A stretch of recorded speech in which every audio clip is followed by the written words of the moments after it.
Terima kasih Anda masih bersama dengan kami. Bagi Anda yang baru saja bergabung, kami hadirkan kembali 3 berita utama hari ini. Seluruh alat timbang di pasar tradisional di Kota Tegal dirazia petugas. Bos indekos di Kota Semarang tertangkap basah makan daging kucing.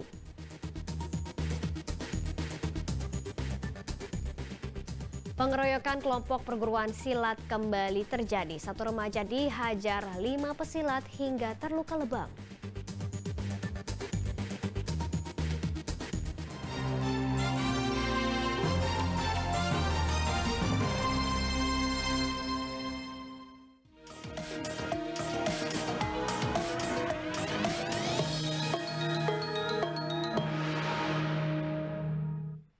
Komisi Pemilihan Umum Kota Tegal menggelar sosialisasi produk hukum yang mengatur pembukaan pendaftaran calon wali kota dan wakil wali kota Tegal dalam Pilkada Serentak 2024.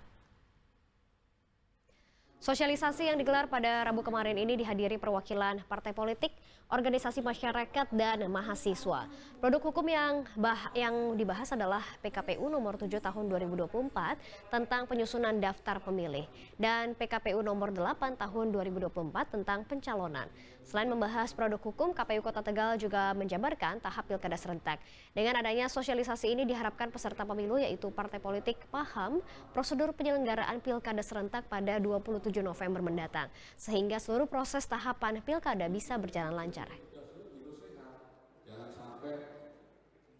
Akan melakukan DPHP tingkat KPU Kota Tegal, insya Allah ringnya antara tanggal 9 sampai 11, yang nantinya itu akan menjadi rujukan DPS. Kita juga akan menyusun regulasi tentang keputusan KPU Kota terkait pencalonan. Nah, karena pengumuman singkat hanya 3 hari, pencalonan juga tingkat hanya 3 hari, 27 sampai 29, maka saya berharap betul semua partai politik sudah mempersiapkan itu. Bakal calon wali kota Semarang, Diko Ganinduto, kembali mendapat dukungan dari Kesatuan Nelayan Tradisional Indonesia atau KNTI Kota Semarang. Dukungan itu mengalir karena Diko dinilai gerak cepat dalam merespon nelayan.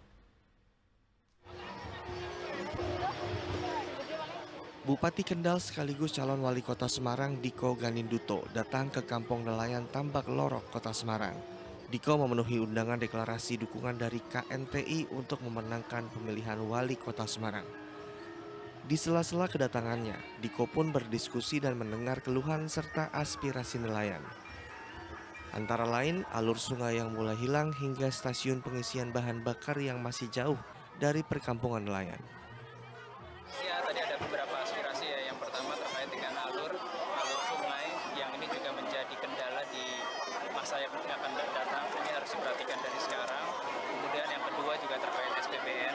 Ini juga masih kendala karena akses nelayan juga masih cukup jauh dari SPBN yang ada, sehingga harus diperjuangkan. Dan juga tentunya ke depan masih banyak lagi untuk meningkatkan kompetensi para nelayan, bantuan-bantuan di masa paceklik ketika nelayan tidak bisa berlayar, ini juga harus diperhatikan.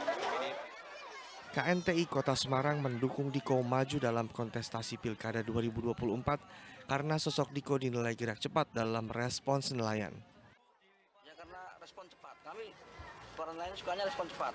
Kalau diajak komunikasi respon cepat, dia mobile, dia welcome. Kami sangat senang. Sebenarnya kami welcome kepada semua calon, tapi siapa yang respon cepat itu yang akan menerima amanah dari kami. Jika terpilih menjadi wali kota Semarang, KNTI berharap Diko dapat memenuhi janjinya kepada nelayan. Ali Mustakfirin melaporkan dari Kota Semarang. Oke, satu pertanyaan lagi ya.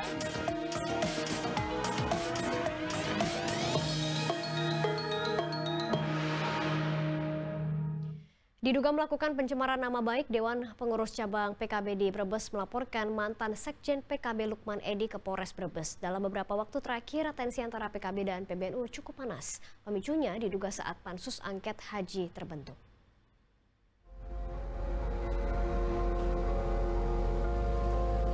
Rabu sore, pengurus DPC dan kader PKB di Brebes melaporkan dugaan pencemaran nama baik dan ujaran kebencian yang dilakukan mantan Sekjen DPP PKB Lukman Edi ke Mapolres Brebes. Mantan Menteri Percepatan Daerah Tertinggal itu dilaporkan karena dinilai menggiring opini yang merugikan PKB maupun Ketua Umumnya Muhaimin Iskandar. Dugaan tindak pidana pencemaran nama baik. Saudara Lukman Edi menyatakan bahwa tata kelola keuangan PKB itu tidak jelas, kemudian pola kepemimpinan Gus Muhaimin Iskandar itu yang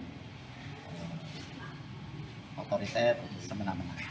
Kami sebagai kader partai tanpa ada instruksi, ketika ada orang yang akan merusak karya-karya kita harus segera bertindak. Tak hanya di Brebes, hal serupa juga dilakukan DPC PKB di sejumlah daerah di tanah air. Memanasnya hubungan PKB dan PBNU sudah terjadi beberapa pekan terakhir.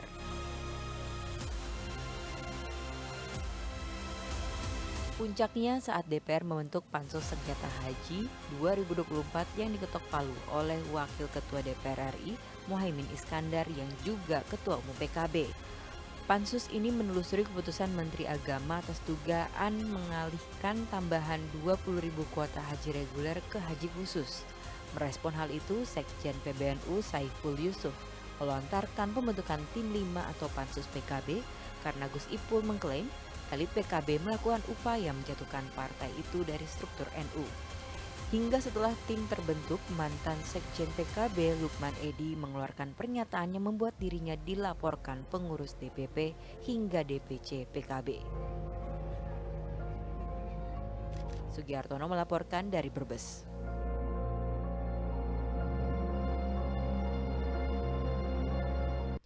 Jajaran lengkap pengurus wilayah Nahdlatul Ulama Jawa Tengah resmi dilantik di Kota Semarang.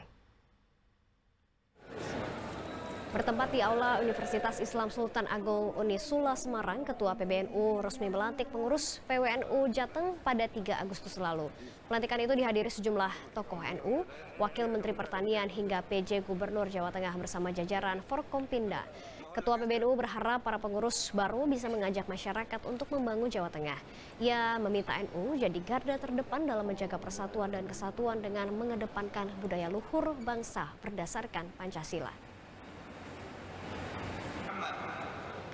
Kita sudah membuat wadah-wadah kelembagaan untuk operasionalisasi dari konsolidasi itu, seperti misalnya apa yang kita sebut sebagai gerakan keluarga maslahat NU yang akan menjadi wadah semua agenda engagement NU dengan masyarakat, bukan hanya warga NU saja, tapi dengan seluruh masyarakat sampai di tingkat desa, di grassroots, sehingga nanti pengurus itu akan sehari-hari senantiasa berhubungan, bekerja bersama dengan warga masyarakat. Pemerintah melalui Perum Bulog Cabang Surakarta mendistribusikan bantuan beras untuk warga penerima di Karanganyar. Pada bantuan pangan tahap 3 ini, 10 kg beras akan diberikan kepada 73.872 keluarga. Sebanyak 5.600 ton beras mulai didistribusikan oleh Bulog Cabang Surakarta untuk 7 kabupaten dan kota di wilayah Soloraya. Salah satunya adalah warga Karanganyar. Nantinya 1 karung beras medium seberat 10 kg akan disalurkan kepada keluarga di 177 desa, 17 kecamatan di Karanganyar. Bantuan beras dari pemerintah untuk periode Agustus, Oktober, dan Desember. Warga pun merasa terbantu dengan adanya bantuan beras dari Bulog di tengah mahalnya harga beras di pasaran. Alhamdulillah sekali. Membantu Pak? Membantu. Harganya berapa Pak sekarang? Ya sekitar 12 sampai 13. Itu yang medium? Iya. Kalau yang untuk super? 14 sampai 15. Itu berapa kilo itu Pak untuk bantuan? 10 kilo. Jadi sedikit meringankan beban pengeluaran? Meringankan sekali. Sebanyak 73 ton akan disalurkan kepada 73.872 penerima bantuan di Karanganyar. Penyaluran bantuan sendiri ditargetkan akan selesai pada Senin pekan depan. Ya, untuk hari ini kurang lebih ada 70 ton. Ya, 73 ton kurang lebih segitu. Nah, nanti kita secara jadwal itu akan kita selesaikan di hari Senin minggu berikutnya. Stok beras yang digunakan dalam penyaluran bantuan pangan ini merupakan cadangan pangan pemerintah yang dikelola Perum Bulog Surakarta. Perum Bulog Surakarta juga menjamin ketersediaan beras aman hingga akhir tahun. Heri Prastio melaporkan dari Sukoharjo. Kita ke informasi lain, alat timbang di pasar tradisional di Kota Tegal dirazia. Tera ulang dilakukan untuk memberi perlindungan untuk pembeli dan pedagang sehingga tidak ada yang dirugikan. Kedatangan petugas UPTD Pelayanan Metrologi Legal Kota Tegal ke pasar tradisional Kejambon ini untuk merazia timbangan para pedagang.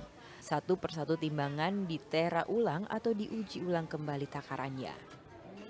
Tera ulang menyasar seluruh jenis timbangan mulai dari timbangan meja, pegas hingga timbangan elektronik. Jika ditemukan timbangan yang kurang akurat akan diperbaiki. Kegiatan yang rutin dilakukan setahun sekali ini bertujuan untuk memberikan perlindungan kepada pedagang dan pembeli sehingga tidak ada yang dirugikan. Tujuannya adalah memastikan kebenaran daripada timbangan tersebut, kebenaran pengukurannya sehingga antara konsumen dan yang punya timbangan atau desain itu sama-sama tidak dirugikan. Temuan di lapangan, Pak? Sementara belum ada temuan. Semua timbangan itu terukur dan bagus. Pedagang pun menyambut baik razia timbangan ini, apalagi dalam tera ulang tahun ini dilakukan gratis tanpa dipungut biaya. Biar baik, biar jalannya lancar. Jadi timbangannya normal, Bu ya? Aja macet-macet. Ini tiap tahun, Bu, ada kayak gini, Bu? Tapi biasa bayar, ini tahun ini gratis. Selain pasar Penjambon, tera ulang timbangan akan digelar di pasar tradisional lain yang tersebar di 4 kecamatan di Kota Tegal. Kegiatan ini akan berlangsung selama bulan Agustus. Sugiartono melaporkan dari Kota Tegal.